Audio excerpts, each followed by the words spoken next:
Cricket प्रेमी बड़ खबर पाकिस्तान जीव टीम इंडिया दीर्घ वर्ष पर भारतीय दल को पाकिस्तान पठाइबा राजी होइछि बीसीसीआई 2023 एशिया कप निमंते जहां पाकिस्तान रे आयोजन हबो एतिरे भाग नबाकू भारत जीव कि नहीं ता उपरे प्रश्नवाची सृष्टि होइथिला किंतु एशिया कप रे भाग नबाकू बीसीसीआई टीम इंडिया रा खेलाड़ी मानकू पाकिस्तान पठाइबा राजी होइछि।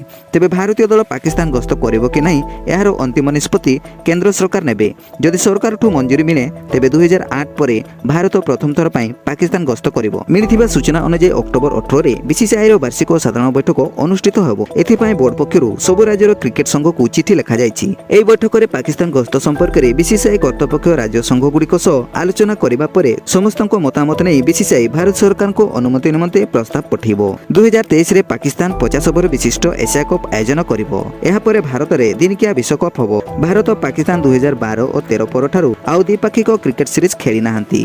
2012-13 रे पाकिस्तान शेष थर पई भारत गस्त रे आसी 3टी टी20 और 3टी दिनकिया श्रृंखला खेलिथिला। सेबेठारू उभय दल केवल एशिया कप और विश्व स्तरीय इवेंट रे ही आमना सामना होउछंती।